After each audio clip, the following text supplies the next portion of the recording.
The rain had been falling on Chicago for 3 days straight. Not the dramatic, cleansing kind of rain that washes away sins in movies, but the persistent gray drizzle that seeps into your bones and makes everything feel heavier than it is. Sarah Mitchell stood at the window of her studio apartment on the south side, watching droplets race down the glass, wondering which one would reach the bottom first. It was 4:47 a.m., and she hadn't needed an alarm clock in years. Her body just knew when it was time. The apartment was small, barely 400 square feet, but it was hers. Or rather, it was the landlord's. But she'd been paying rent on time for 6 years, which in this neighborhood was something close to ownership. The walls were thin enough that she could hear Mrs. Chen upstairs padding around in her slippers, starting her own morning routine. The radiator clanked and hissed, providing just enough heat to keep the November cold at bay, but not enough to actually feel warm. Sarah moved through her morning ritual with the efficiency of someone who had done it 1,000 times. Shower, 3 minutes, because hot water cost money. Coffee, instant black, no sugar. Toast, 1 slice, butter spread thin. She stood at the counter eating, looking at the bulletin board she'd hung above her microwave. Pinned there were reminders of a different life, or maybe a life she'd hoped to have. A brochure for community college, now 2 years out of date. A business card from a photography studio where she'd once inquired about apprenticeships. A faded photo of her mother, smiling in a garden that didn't exist anymore. Stop it, she told herself quietly, dumping the coffee mug in the sink. Just stop. The walk to Rosie's diner took 23 minutes. Sarah had timed it dozens of times, adjusting for weather, time of day, her own energy levels. In rain, it took 25. She left at 5:30 a.m. to clock in by 6 a.m. sharp, because Rosie didn't tolerate lateness, and Sarah couldn't afford to lose this job. Not again. The streets of Bridgeport were just beginning to wake up. Streetlights still glowed orange against the gray morning, creating halos in the mist. A garbage truck rumbled past, its workers calling to each other in Polish. The corner store, Martinez Groceries, had its lights on, and through the window Sarah could see old Mr. Martinez arranging produce, the same careful movements he'd been making for 30 years. This was her world. Small, predictable, safe. Every crack in the sidewalk was familiar. Every storefront told a story she knew by heart. The boarded-up laundromat that used to be a dance studio. The Vietnamese restaurant that changed owners every 18 months. The church with the crooked cross that nobody ever fixed. Sarah pulled her jacket tighter, a thin windbreaker that had seen better days, and kept walking. Rosie's diner sat on the corner of 31st and Morgan, a relic from the 1960s that stubbornly refused to modernize or die. The neon sign, Rosie's in cursive pink script with a coffee cup that no longer lit up, flickered in the rain. The building itself was narrow, squeezed between a pawn shop and a shuttered barber shop, with windows that fogged up in winter and let in too much heat in summer. Inside, the air smelled like coffee, bacon grease, and something else. The accumulated scent of 50 years of meals, conversations, arguments, and deals. The floor was checkered black and white linoleum, cracked in places and worn smooth in others. The counter ran the length of the diner, with 12 red vinyl stools that spun if you sat on them right. 8 booths lined the window side, their red vinyl patched with duct tape in various places. "You're early," Rosie called from the kitchen. She was 68, built like a fire hydrant, with gray hair always pulled back in a tight bun and eyes that missed nothing. She'd owned the diner for 42 years, bought it with settlement money from a lawsuit nobody ever talked about. "Rain," Sarah replied, hanging her jacket on the hook in the back. She tied her apron, black with Rosie's embroidered in faded pink thread, and grabbed the coffee pot. "Always rain with you," Rosie muttered, but there was no real criticism in it. "Table 4 needs setup. Eddie's coming in at 7 instead of 8. His daughter's got a school thing." Eddie was the cook, a quiet man in his 50s who made the best hash browns on the south side and never talked about where he'd learned to cook. Sarah nodded and began her opening routine. Fill the napkin dispensers, check the salt and pepper shakers, make sure the ketchup bottles were full and wiped clean. The first customers trickled in at 6:15, regulars mostly. Tommy Chen, who worked construction and ordered the same thing every day. 2 eggs over easy, wheat toast, side of bacon, coffee with cream. Mrs. Washington, who came in after her night shift at the hospital and sat in booth 7, always booth 7, reading her romance novels and drinking decaf. Ray and Pete, the postal workers, who sat at the counter and argued about sports teams with the passion of people who had nothing else to argue about. Sarah knew their orders, their habits, their small talk. She poured coffee before they asked, brought extra cream for Mrs. Washington, made sure Ray got the sports section of the Tribune that someone always left behind. "You're quiet today," Tommy observed as Sarah refilled his coffee. "Quieter than usual." "Just tired," Sarah said, which was true enough. She was always tired. Tired in her bones, tired in her mind, the kind of tired that sleep didn't fix. "You still doing that photography thing?" Mrs. Washington asked without looking up from her book. "You should do that. You got an eye for it." Sarah felt something twist in her chest. "Maybe someday." "Someday never comes if you keep saying someday," Mrs. Washington said, turning a page. "Trust me on that one." The morning shift continued its familiar rhythm. Orders called out, plates delivered, coffee poured, small talk exchanged. The rain kept falling outside, turning the street into a blur of gray and reflected light. Sarah moved through it all on autopilot, her mind somewhere else, somewhere far away from this diner, this neighborhood, this life. At 11:47 a.m., Rosie told her to take a break.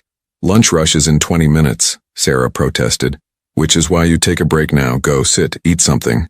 Sarah sat in the back booth, the one the staff used, with a plate of scrambled eggs she wasn't hungry for. She pulled out her phone, an old model with a cracked screen, and scrolled through messages she'd already read. Her best friend Keisha had texted, "Still on for Saturday? Movie and terrible Chinese food?" Sarah smiled slightly and typed back, "Always." Through the window she watched the city move. A mother hurrying past with 2 kids bundled against the rain. A man in a suit talking urgently on his phone. A police car rolling slowly down Morgan Street. The officers inside scanning the sidewalks with professional boredom. This was life. This was real. Predictable, small, safe. Sarah had no way of knowing that in 13 minutes, everything would change. The lunch rush hit at 12:15, right on schedule. The diner filled with the usual crowd. Office workers from the insurance company 2 blocks over. Construction crews from the development site on Halsted. Students from the community college looking for cheap food. The noise level rose. Conversations overlapping, silverware clinking, the bell in the kitchen ringing as Eddie called out orders. Sarah was carrying 3 plates balanced on her arms, a skill that had taken months to master. When the door opened, the first thing she noticed was the silence. Not complete silence. The diner was too full for that, but a sudden drop in volume, like someone had turned down the dial. Conversations didn't stop completely, but they got quieter, more careful. People glanced toward the door and then away, suddenly very interested in their food. 3 men entered. No, Sarah corrected herself, watching them navigate between tables. Not just men. Men with presence. The kind of people who take up more space than their physical bodies should occupy. The one in front was older, maybe 60, with silver hair combed straight back and a face that looked like it had been carved from granite. He wore an expensive coat. Cashmere, Sarah thought, though she'd never actually touched cashmere, and moved with the careful deliberation of someone whose body hurt, but who refused to show it. His eyes swept the diner with the practiced assessment of someone who always knew the exits, always counted the people, always calculated the angles. Behind him came 2 younger men, both in their 30s, both wearing dark suits that fit too well to be off the rack. They flanked him naturally, like this was a formation they'd walked in 1,000 times. The one on the left had a scar along his jawline. The one on the right kept his hands in his pockets. They took booth 3 by the window. The older man slid in first, his back to the wall facing the door. The 2 younger men sat across from him, blocking him from view of the street. Sarah felt her heartbeat pick up, though she couldn't have said exactly why. There was nothing overtly threatening about them. They weren't loud. They weren't aggressive. They were just wrong somehow. Out of place in this diner the same way a shark would be out of place in a bathtub. "Table 3, Rosie said quietly, appearing at Sarah's elbow. The older woman's face was carefully neutral. "Just be polite. Take their order. That's all." "Who are they?" Sarah whispered. "People who come in sometimes. Just treat them like anyone else." But Sarah could see the tension in Rosie's shoulders, the way her hands gripped the coffee pot just a little too tightly. This wasn't normal. Nothing about this was normal. Sarah took a breath and walked over to booth 3. Up close, she could see more details. The older man's hands resting on the table were scarred across the knuckles. The man with the scar on his jaw had eyes that never stopped moving, cataloging everything, everyone. The one with his hands in his pockets hadn't taken them out yet. Good afternoon, Sarah said, her voice steadier than she felt. Can I get you something to drink? The older man looked up at her, and Sarah felt pinned by his gaze. His eyes were pale blue, almost gray, and they studied her with an intensity that made her want to step back, but she held her ground. Coffee, he said. His voice was rough, like gravel being ground underfoot. Black. Same, said Scarjaw. The third man just nodded. Sarah's hand shook slightly as she poured the coffee. Don't spill it, she thought. Please don't spill it. She didn't, but it was close. Do you need a few minutes with the menu? She asked. The older man waved a hand dismissively. Just coffee. Sarah nodded and retreated, feeling their eyes on her back. At the counter, Rosie was serving 2 construction workers, her movements quick and efficient. But Sarah saw how her gaze kept flicking toward booth 3. The diner had returned to its normal volume, but there was still an undercurrent of awareness. People were eating, talking, living their lives, but part of everyone's attention remained on those 3 men by the window. Sarah busied herself with other tables, refilling water glasses, taking orders, delivering food, but her awareness kept circling back to booth 3. The men sat in silence, drinking their coffee. They didn't talk to each other. They didn't check their phones. They just sat waiting for something. At 1:17 p.m., the older man's phone rang. He answered it, listened, said 3 words, 20 minutes, understood, and hung up. He stood slowly, carefully, like someone whose body didn't cooperate the way it used to. The 2 younger men stood with him, moving in sync. That's when Sarah saw it happen. The older man took 1 step away from the table and stopped. His hand went to his chest, fingers splaying against the fabric of his expensive coat. His face, already pale, went white. Boss, said Scarjaw, reaching for him. The older man's knees buckled. Not dramatically, not like in movies, just a sudden loss of strength, his body folding in on itself. The 2 younger men caught him, lowering him to the floor with surprising gentleness. The diner erupted into chaos. People stood, chairs scraping. Someone screamed. Someone else shouted, "Call 911." Sarah was moving before she thought about it, pushing through the crowd that was forming. Medical training kicked in. The CPR certification she'd gotten 3 years ago, hoping it might help her get a better job. She dropped to her knees beside the man. "Give him space," she said, her voice loud and firm. Everyone stepped back. The 2 younger men looked at her with something between suspicion and desperation. "Who are you?" demanded Scarjaw. "I'm certified in first aid. Let me help." The older man's eyes were open but unfocused. His breathing was rapid and shallow. Sarah checked his pulse, fast, irregular. She saw sweat beading on his forehead despite the cool air. "Sir, can you hear me?" she asked, leaning close. "What's your name?" His eyes found hers, and for a moment, there was startling clarity in them. His hand shot out, gripping her wrist with surprising strength. He pulled her down, his mouth close to her ear. "Don't call anyone," he whispered. The words were barely audible, just a breath of sound. "Don't call." His grip loosened. His eyes rolled back. He slumped against the floor, unconscious. Sarah's heart hammered against her ribs. "Someone call 911, she shouted, even as her brain screamed at her that he'd just told her not to. "Already calling." Rosie's voice came from somewhere behind her. Scarjaw grabbed Sarah's shoulder, his grip tight enough to hurt. "What did he say to you?" Nothing. He didn't say anything." "You're lying." I saw his lips move. "What did he say?" "I couldn't hear him, I don't know." The man with his hands in his pockets, they were out now, leaned down, his face inches from Sarah's. "This is very important. What did he tell you?" "I don't know." Sarah's voice cracked. "I couldn't understand him. Please, just let me help him." But she was lying.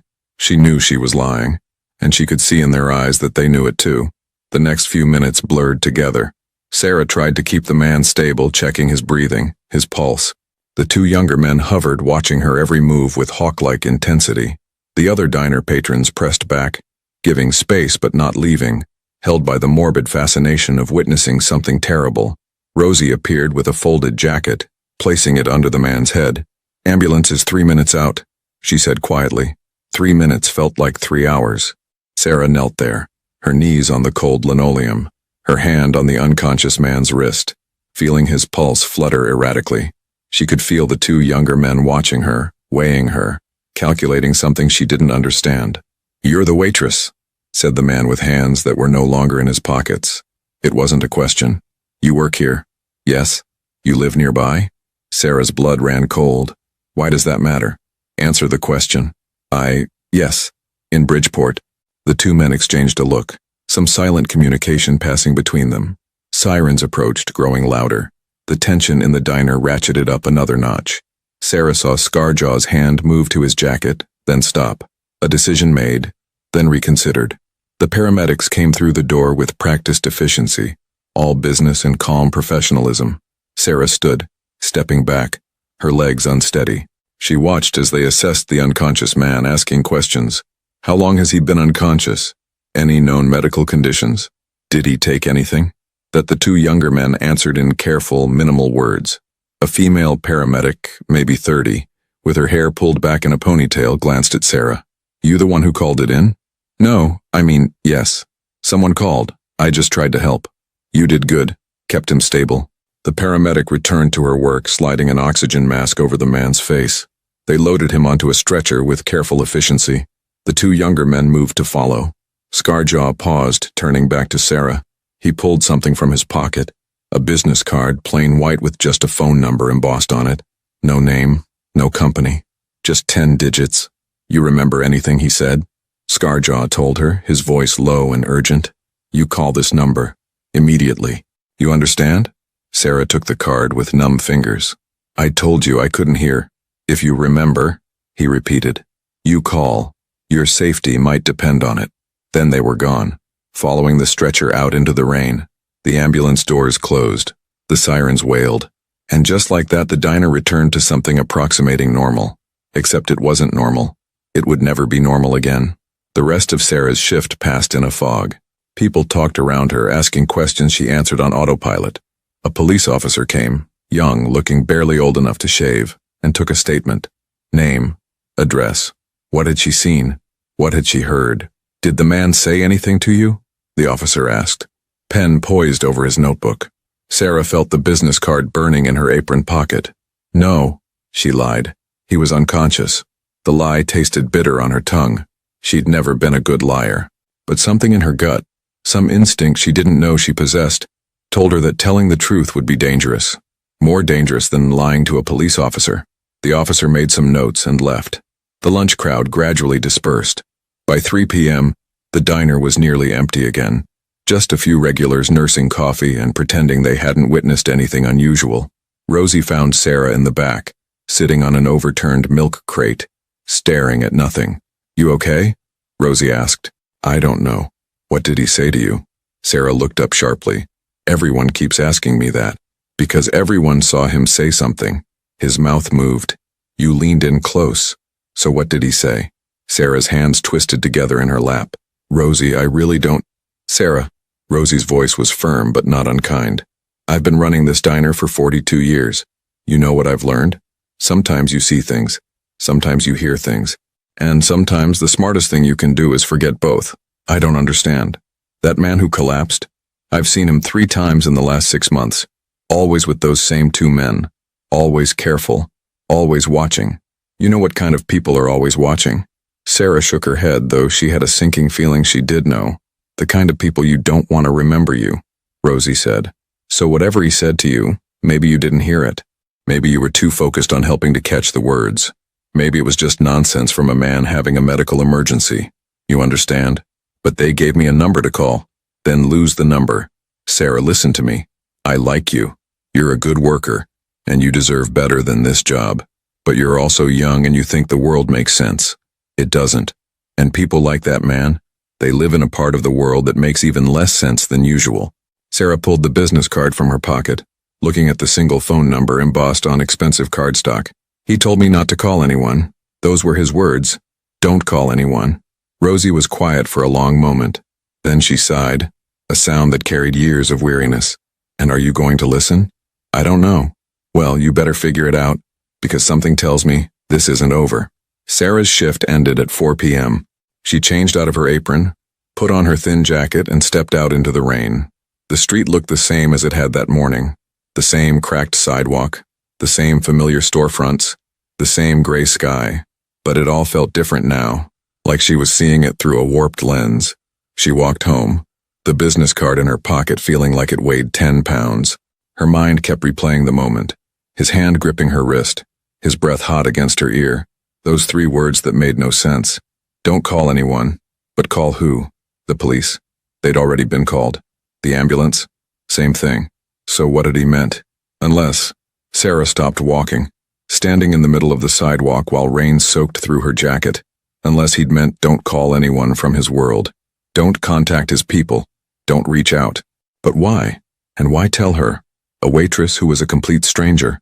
She started walking again, faster now. Her apartment building came into view, its familiar shabby exterior somehow menacing now. She climbed the 3 flights of stairs, her wet shoes squeaking on the linoleum. Inside her apartment, Sarah locked the door, then checked it twice. She pulled the curtains closed.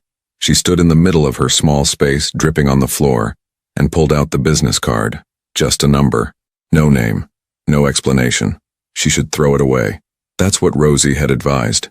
And Rosie was smart. She'd survived in this neighborhood for 4 decades. She knew things. But Sarah's fingers wouldn't release the card. Instead, she found herself pulling out her phone. She didn't dial the number. Not yet. But she entered it into her contacts, saving it under a single letter. X. Then she sat on her bed, still in her wet clothes, and tried to process what had happened. A man had collapsed in front of her. That part was clear. He'd whispered something to her. That part was also clear. And now 2 men who looked like they could make problems disappear had her name, her workplace, her neighborhood. What had she stumbled into? Night fell early in November. By 5:30 p.m. it was fully dark, the streetlights casting pools of orange light on wet pavement. Sarah had changed into dry clothes, sweatpants and an old college sweatshirt from a school she'd never attended, bought at a thrift store. She'd made dinner, ramen noodles with an egg stirred in, the extent of her culinary abilities, and eaten it without tasting anything.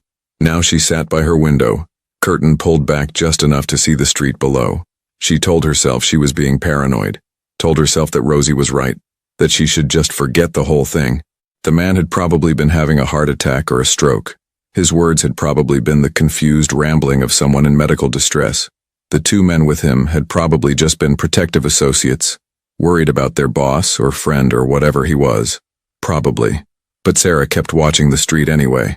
At 7:23 p.m., she saw it. A black car, expensive looking, driving slowly down her street. Too slowly. It passed her building once, then circled the block and passed again. Her heart started hammering. It's nothing, she told herself. Just someone lost. Looking for an address. The car passed a 3rd time. Sarah stepped back from the window, her breath coming faster. She was being ridiculous. Paranoid. There was no reason to think that car had anything to do with her. Except there was. Because men in expensive coats didn't collapse in diners in Bridgeport by accident. And men with scars on their jaws didn't give out business cards with untraceable numbers unless they expected those numbers to be used. Her phone buzzed, making her jump. She grabbed it, heart in her throat. Text from Keisha. You okay? You've been weird all day. Sarah stared at the message. How could she possibly explain? She typed back. Long day. Just tired. Wanna talk? Tomorrow. Promise. She set the phone down and returned to the window. The black car was gone. The street was empty except for Mrs. Chen's son, parking his beat-up Honda across the street. Normal. Everything was normal. Sarah went through her evening routine mechanically. Shower. Teeth brushed. Set the alarm for 4:47 a.m. She lay in bed, staring at the ceiling, listening to the familiar sounds of her building settling around her. Mrs. Chen's television, muffled through the ceiling. Pipes clanking. Someone's bass music thumping distantly. The radiator's sporadic hissing. Normal sounds. Comforting sounds.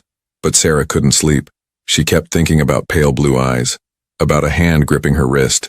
About 3 words that didn't make sense. Don't call anyone. At 11:47 p.m., exactly 12 hours after she'd taken her break at the diner, Sarah heard something that wasn't normal. Footsteps in the hallway outside her apartment. Slow. Deliberate. Stopping right outside her door. She sat up, barely breathing. A shadow moved in the gap under her door. Someone was standing there. Just standing. Sarah's hand moved to her phone, fingers hovering over the screen. Should she call 911? But what would she say? Someone standing outside my door? That wasn't a crime. The shadow moved away. The footsteps receded down the hall. Sarah waited 5 minutes, then 10, then 15. When she finally worked up the courage to look through her peephole, the hallway was empty, but tucked under her door was a single piece of paper, folded once. Sarah's hands shook as she picked it up. She unfolded it slowly, half expecting, she didn't know what, a threat, a warning. Instead, there were just 7 words, written in neat, precise handwriting. He's stable. They know you heard. Careful. No signature. No explanation. Sarah turned the paper over. Nothing on the back. She checked the hallway again, still empty. She locked her door, checked it twice, then pushed her small dresser against it for good measure. Then she sat on her bed, the note in one hand and her phone in the other, and finally admitted what she'd been denying all day. She was in danger. She didn't understand why. She didn't understand from what. But she understood the basic truth. A stranger had collapsed in front of her, whispered a warning, and now people were watching her building, leaving notes under her door, letting her know she'd been noticed. Sarah looked at her phone, at the contact saved as X. 1 call. That's all it would take. 1 call to that number and maybe she'd get answers. Maybe she'd get help. Or maybe she'd get something much worse. The rain continued to fall outside, tapping against her window like fingers trying to get in. Sarah sat in the darkness of her apartment, trying to decide which scared her more, making that call or not making it. Sarah didn't sleep. Not really. She drifted in and out of consciousness, her mind cycling through the events of the previous day like a film reel stuck on repeat. Every time she started to sink toward actual sleep, her eyes would snap open, her heart racing, convinced she'd heard footsteps in the hallway again. At 4:47 a.m., her body woke her as usual, but this time she felt different, heavier, like the air in her apartment had thickened overnight, making every movement require extra effort. She sat on the edge of her bed, the mysterious note still on her nightstand where she'd placed it before attempting sleep. In the gray pre-dawn light, the handwriting looked different, less threatening, more matter-of-fact. Just information, a warning from someone who, for reasons she couldn't fathom, wanted her to be careful. But careful of what? And careful from whom? Sarah went through her morning routine on autopilot, but everything felt wrong. The coffee tasted bitter. The toast stuck in her throat. Even the familiar sounds of Mrs. Chen upstairs felt ominous rather than comforting. She kept looking at her phone, at the contact saved as X, her thumb hovering over the call button. What would happen if she called? Who would answer? What would they want from her? And more importantly, what had that man meant by, "Don't call anyone"? The words had been so urgent, so specific. Don't call anyone. Not don't call the police or don't call for help. Just anyone. Sarah pulled on her jacket, checked her reflection in the bathroom mirror, and barely recognized herself. Her eyes had dark circles underneath them. Her skin looked pale, almost gray. She looked like someone who'd seen something they shouldn't have, which she supposed was exactly what she was. The walk to Rosie's diner felt different this morning. Every car that passed made her tense. Every person on the street seemed to look at her too long. The black car from last night wasn't there. She'd checked 3 times, but that almost made it worse. Where was it? Who had been driving it? At the corner of 29th and Morgan, Sarah stopped abruptly. A man in a gray coat was standing across the street reading a newspaper.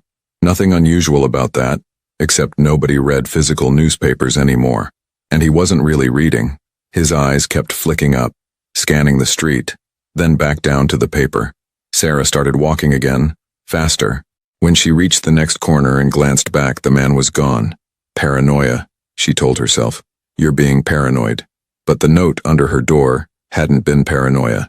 The business card in her pocket wasn't paranoia. The 3 words whispered in her ear weren't paranoia. She reached Rosie's at 5:52 a.m., 8 minutes earlier than usual. The diner was dark except for the kitchen light in back. Rosie's car, a 15-year-old Buick that rattled when it idled, sat in its usual spot in the tiny parking lot. Sarah used her key to enter, the familiar bell above the door chiming. The diner felt different too, smaller somehow, more confined, like the walls had moved in during the night. Early, Rosie's voice called from the kitchen. Couldn't sleep? Something like that. Rosie appeared in the kitchen doorway, wiping her hands on a towel. She studied Sarah with those sharp eyes that missed nothing. You look terrible. Thanks. I mean it. You look like you've been up all night. This about yesterday? Sarah hung up her jacket, tied her apron.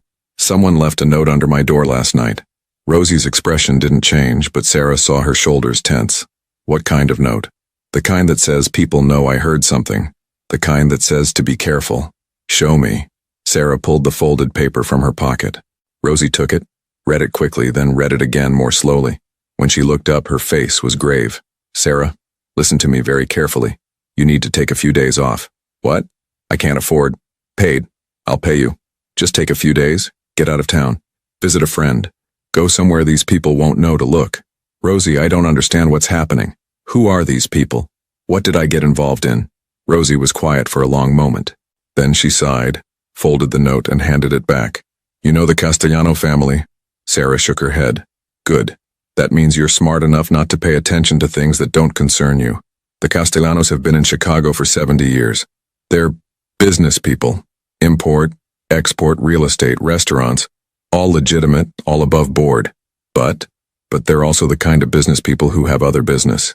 The kind nobody talks about. The kind where if someone collapses in a diner and whispers something to a waitress, people pay attention." Sarah felt cold spreading through her chest. "The man from yesterday, he's Castellano. Vincent Castellano, the head of the family. Or he was until yesterday. Word on the street is he's in ICU at Northwestern Memorial. Stroke, they're saying. Bad one. And the two men with him? His nephew Marco, the one with the scar, and Anthony Russo, his driver. Both loyal. Both dangerous if you cross them. But also," Rosie hesitated, "also the kind of men who respect certain things. Honor. Debts. People who help when they didn't have to. I was just doing what anyone would do." "Exactly. Which means they probably see you as, I don't know, an innocent.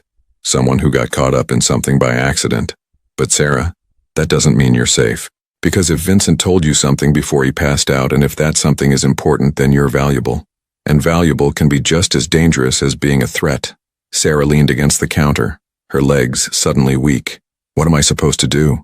"Take the few days off, let things settle. These situations, they have a way of resolving themselves. Vincent either wakes up or he doesn't. The family either stabilizes or it doesn't. But either way, in a few days, you'll be old news. Just another witness to another medical emergency." It made sense, it was logical. It was the smart thing to do. So why did Sarah feel like running away was exactly the wrong choice? Sarah worked her shift in a daze. The usual morning regulars came in. Tommy Chen, Mrs. Washington, Ray, and Pete. She poured coffee, took orders, delivered food, made small talk. But part of her mind was always elsewhere, always cycling through her options. Option 1, take Rosie's advice. Leave town for a few days. Hope this all blows over. Option 2, call the number on the business card. Get answers. Maybe get help. Option 3, go to the police. Tell them everything. Let them handle it. Except option 3 felt wrong the moment she thought of it. Vincent Castellano had told her specifically not to call anyone. And if Rosie was right about corruption in law enforcement, she hadn't said it directly, but Sarah could read between the lines, then going to the police might be the most dangerous thing she could do. At 10:15 a.m., the decision was made for her. A man walked into the diner. Not one of the regulars. Mid-40s with dark hair going gray at the temples, wearing a navy suit that was expensive but not flashy. He had the same careful awareness as the men from yesterday, eyes scanning the room, cataloging exits, assessing threats. But something about him felt different, less aggressive, more measured. He sat at the counter, 2 stools away from Ray and Pete. When Sarah approached with the coffee pot, he smiled. It was a tired smile, the kind that didn't quite reach his eyes. "Coffee, please, black." Sarah poured, her hand steady, despite the anxiety churning in her stomach. "Do you need a menu?" "No, thank you, just coffee. And a moment of your time when you have it."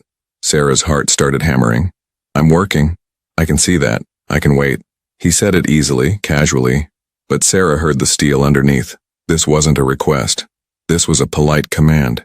She served 2 more tables, refilled water glasses, put in an order for table 6. All the while, she felt the man's eyes on her. Not threatening exactly, more like evaluating. Finally, during a lull, Rosie nodded toward the back. "Take your break." The man stood when Sarah did, following her to the back booth, the staff booth. They sat across from each other, and Sarah felt trapped, even though she could see the front door from here, could see Rosie watching from behind the counter. "My name is Daniel Russo," the man said. "Anthony from yesterday. He's my younger brother." Sarah said nothing, waiting. "You helped Mr. Castellano yesterday. My brother told me. He said you were calm, professional, that you knew what to do. I'm CPR certified. More than that, You kept your head when others panicked. That matters. Daniel pulled out his phone, swiped to a photo, turned it so Sarah could see. It showed an older man in a hospital bed. Tubes and wires everywhere, eyes closed. Vincent Castellano. He's alive because of you. Because you kept him stable until the paramedics arrived. I just did what anyone would. Please. Daniel's voice was gentle but firm. Let's not pretend. You did something remarkable. And Mr. Castellano, in what might have been his last conscious moment, told you something. We need to know what. There it was. The real reason for this visit. Sarah chose her words carefully. He told me not to call anyone. Daniel's expression didn't change, but Sarah saw something flicker in his eyes. Surprise? Concern? Those were his exact words? Yes. Don't call anyone. Then he passed out. And did you? Call anyone? The paramedics were already being called. I didn't call anyone else. Daniel was quiet for a long moment, studying her. Sarah felt like she was being x-rayed. Every thought and feeling laid bare. You're afraid, he finally said. It wasn't a question. Yes. Good. Fear keeps you careful. But Sarah, may I call you Sarah? You need to understand something. What you witnessed yesterday, what Mr. Castellano told you, it puts you in a very delicate position. I don't want to be in any position, I just want to go back to my normal life. I know, I believe you. But the problem is, normal life isn't an option right now, because there are people who need to know you're not a threat, and there are other people who need to believe you might be useful. And both groups are going to be watching you. Sarah felt the weight of those words settle on her chest. What do I do? First, you trust me. I know that's asking a lot. But my family, the Russos, we've worked with the Castellanos for 3 generations. We're not what you probably think we are. Yes, we operate in gray areas. Yes, we do things that exist outside normal society. But we have rules. Honor. We don't hurt innocent people. Forgive me if I don't find that completely reassuring. Daniel's lips quirked in what might have been a smile. Fair enough. Let me put it differently. Mr. Castellano is like a father to me. I've known him since I was 8 years old. He taught me how to play chess. He came to my college graduation.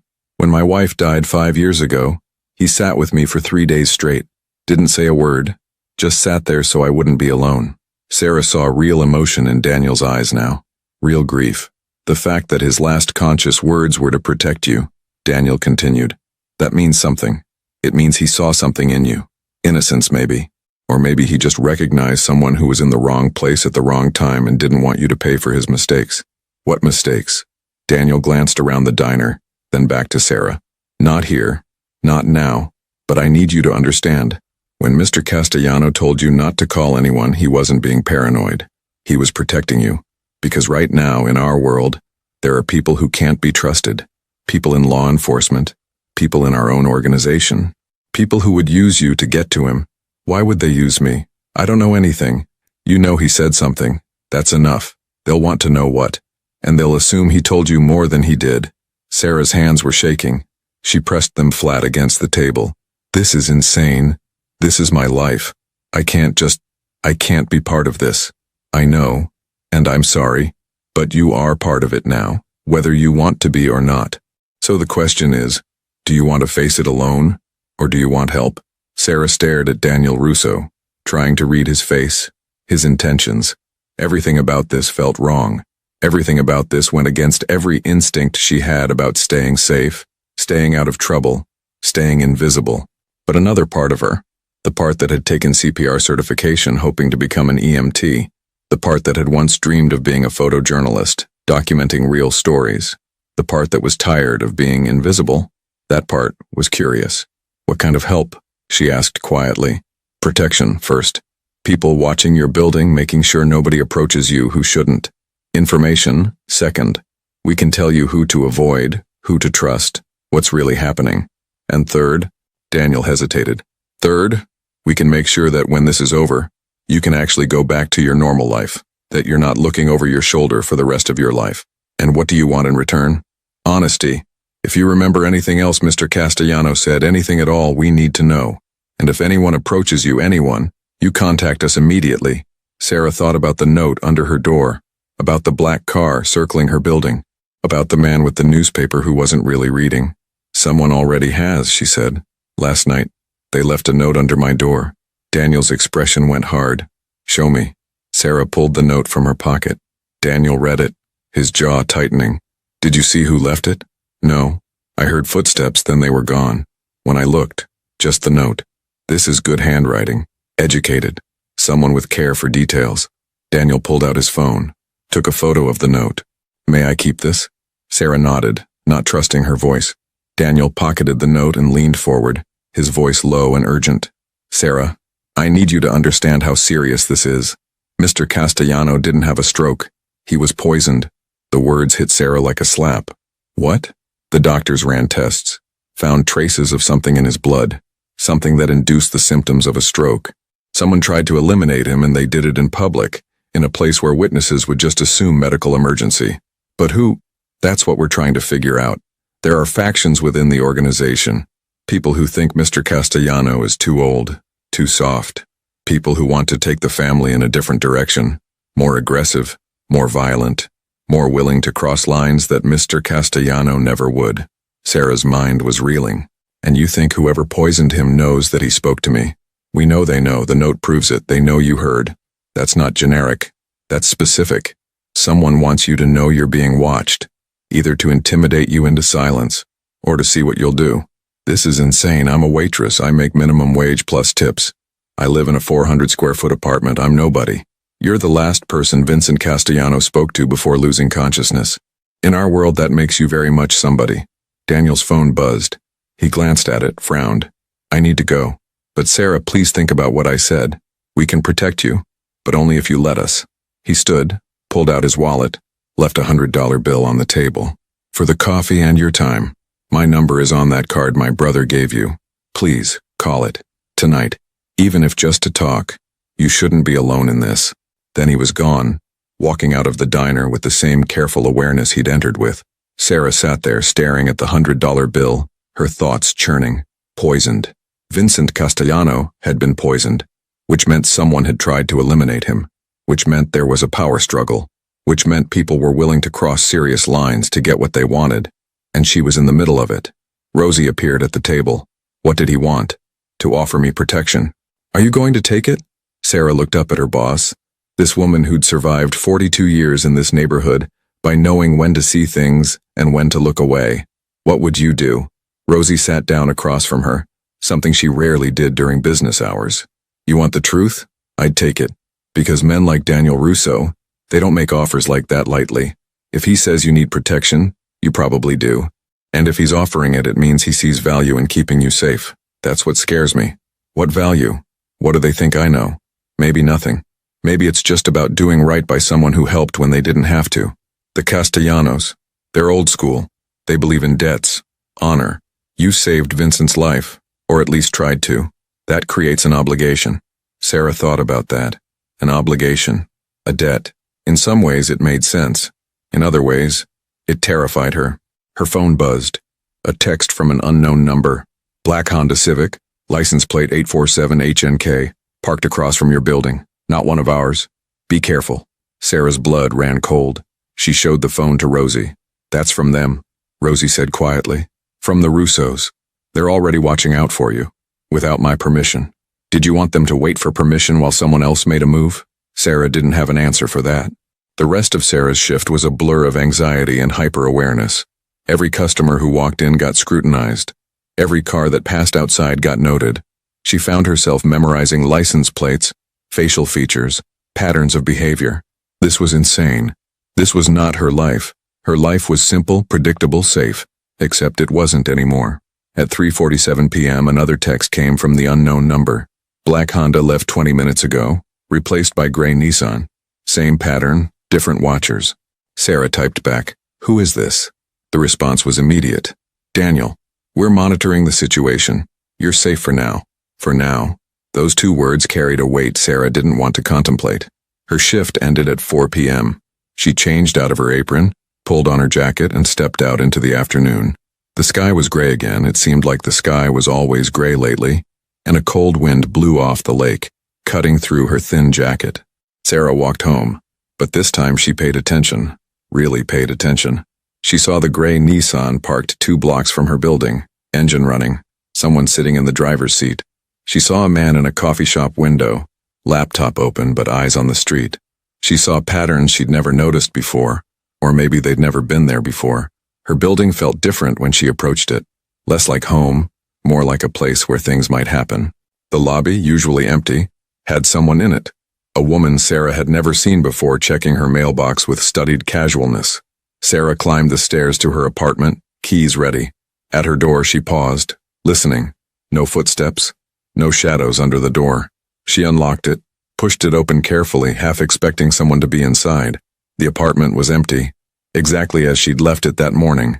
Sarah locked the door, checked it twice, pushed the dresser against it. Then she sat on her bed and pulled out her phone. The contact labeled X stared back at her. One call. That's all it would take. Before she could overthink it, she pressed dial. The phone rang twice. Then a familiar voice answered. Sarah, thank you for calling. Daniel Russo. Not his brother Marco or the driver Anthony. Daniel himself. I need to understand what's happening, Sarah said without preamble. All of it. No more hints. No more careful explanations. The truth. Can you meet me? Somewhere public, somewhere you'd feel safe? Sarah thought about that. Public meant witnesses. Public meant safety, theoretically. Where? There's a coffee shop on 35th and State. Bernie's. Do you know it? She did. It was a neighborhood institution, always busy, always safe. When? 6 p.m.? That gives you time to think, to prepare. And Sarah? Come alone. Don't tell anyone where you're going. Not Rosie, not friends, not anyone. How do I know I can trust you?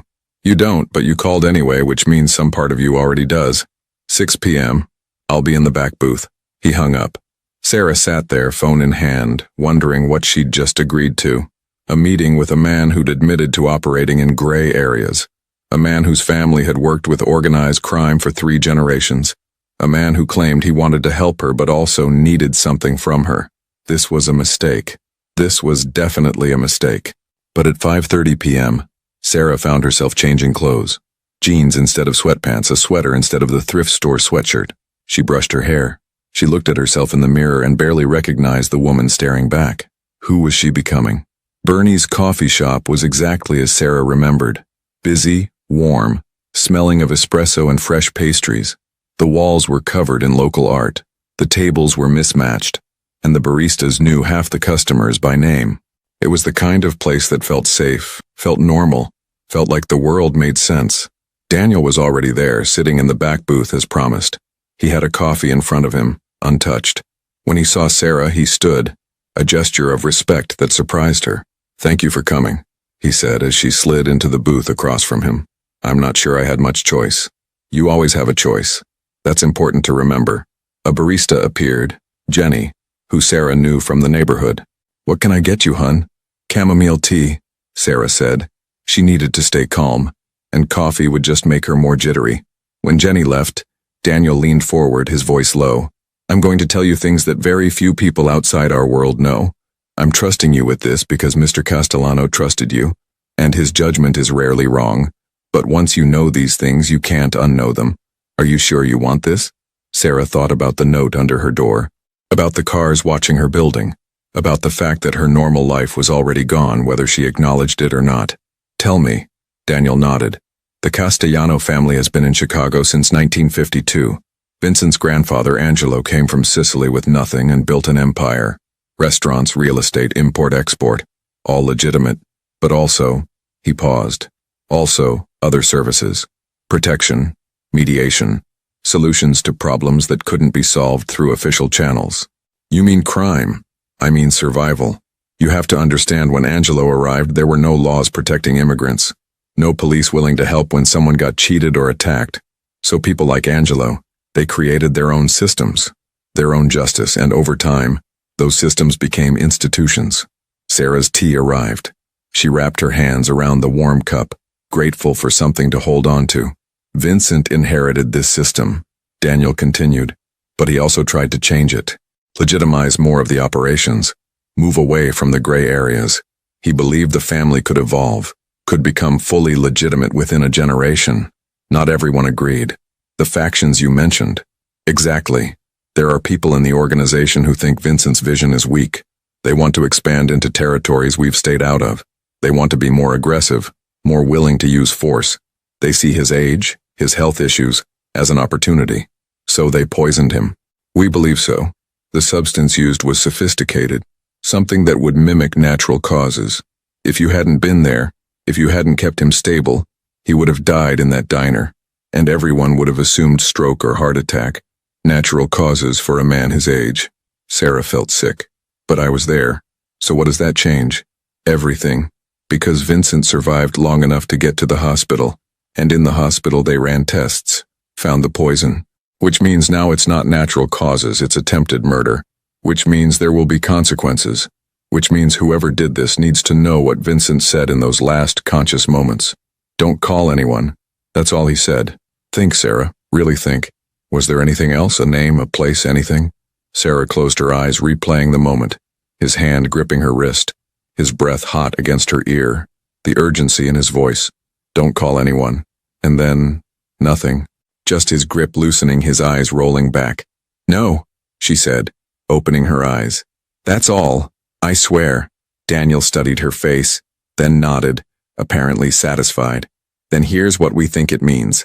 Vincent was telling you not to call anyone from our world, not his people, not his rivals, because he didn't know who was behind the poisoning.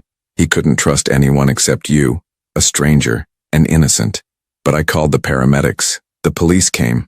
That's different. That's outside our world. That's exactly what he wanted. Official channels, documentation, oversight, it protects you and it protects him. Sarah absorbed this. So what happens now? Now we keep you safe while we figure out who's responsible.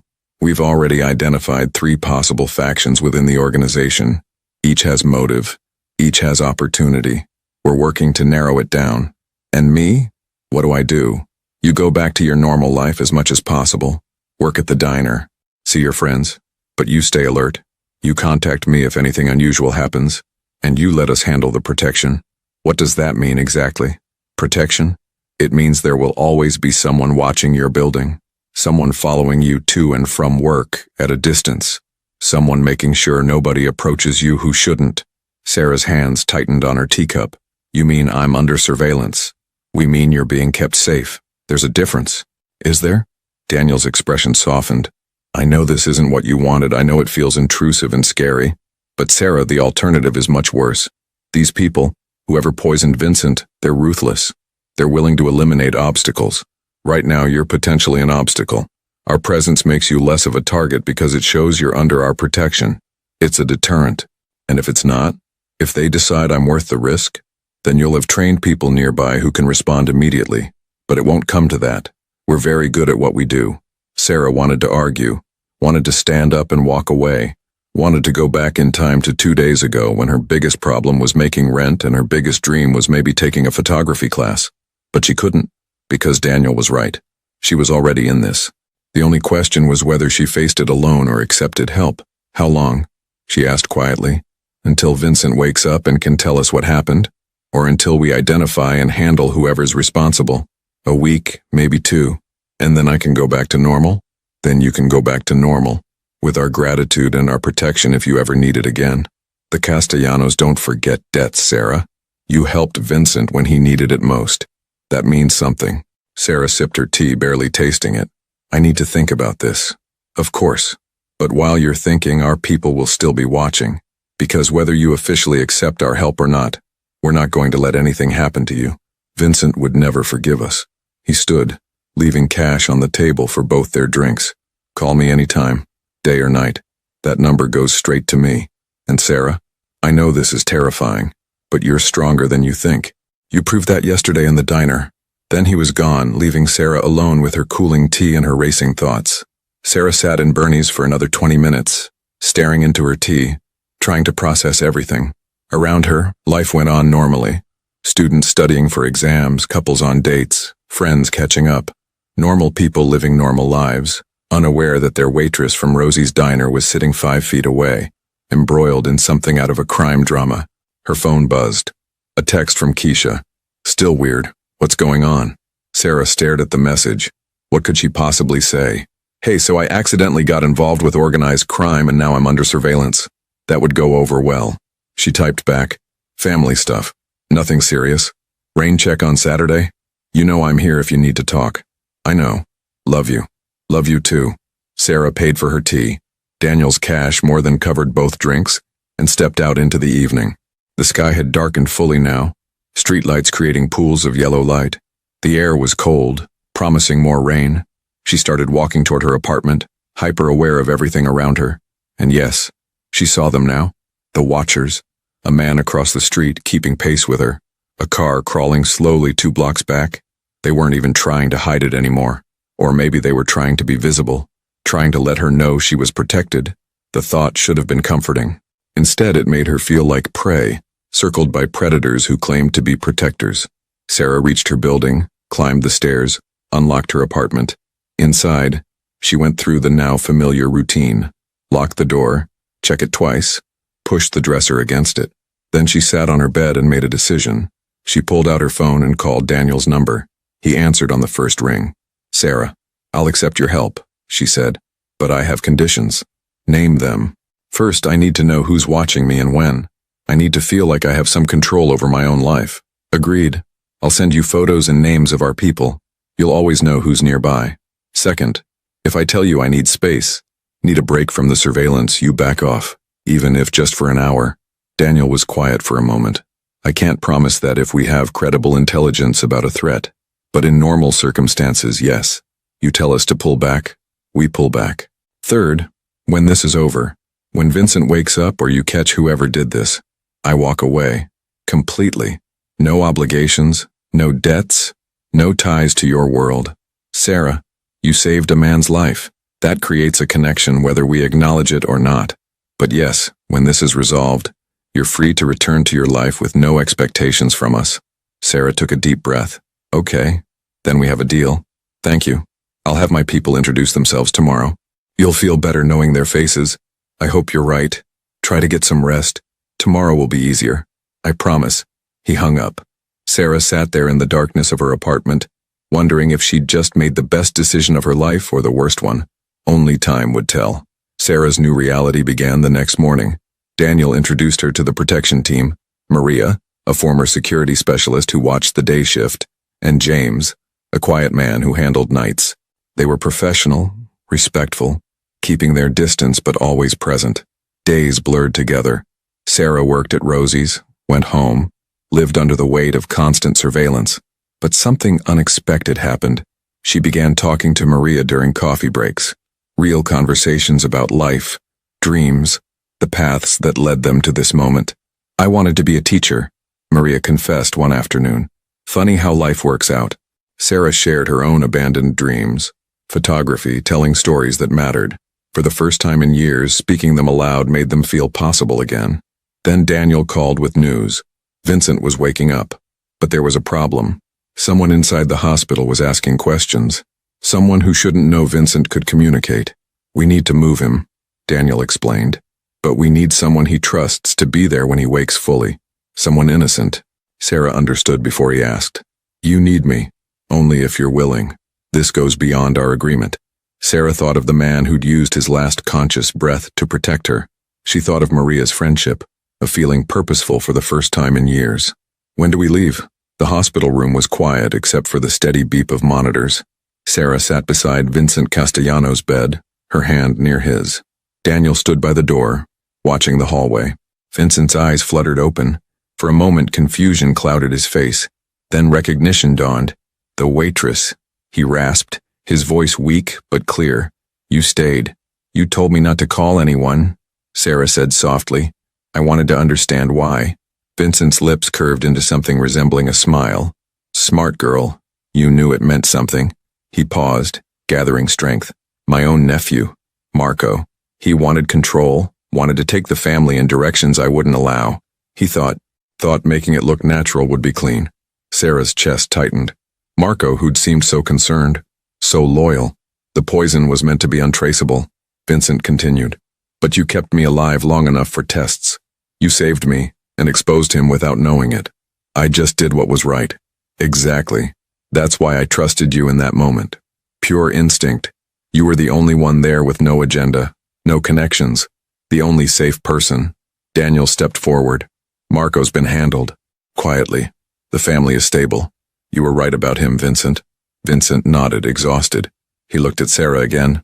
"What do you want, girl? Name it." Money? A new life somewhere? Anything. Sarah had thought about this moment, what she might ask for. But sitting here, seeing this fragile human man who'd trusted her at his most vulnerable, she knew. "Help me go to school," she said. "Photography program at Columbia College. I want to tell real stories, document real lives. That's all I've ever wanted." Vincent's eyes shone with something that might have been respect. "Done. Full tuition. Living expenses. And when you graduate, you'll owe me nothing. No obligations. No strings. Why? Because you remind me that there's still goodness in this world. That not everything has to be calculated, transactional. You helped because it was right. That's rare. Worth preserving." Sarah stood in Rosie's diner one last time wearing her apron. Her acceptance letter to Columbia's photography program sat in her apartment, tuition guaranteed by an anonymous scholarship. "You sure about this?" Rosie asked, refilling coffee cups. "I'm sure. It's time." Mrs. Washington looked up from her book. "Told you someday would come if you stopped just saying it." Sarah smiled, feeling lighter than she had in years. "You were right." That evening, she met Daniel at Bernie's coffee shop. He slid an envelope across the table. "First semester housing paid, stipend for equipment, and this." He pulled out a business card different from the others. "My personal number, not for emergencies, just if you ever want to talk. You've been through something extraordinary. Sometimes it helps to talk to someone who understands." "Are we friends now?" Sarah asked, half joking. "I think we might be. Strange as that is." Sarah pocketed the card. "What happens to Marco?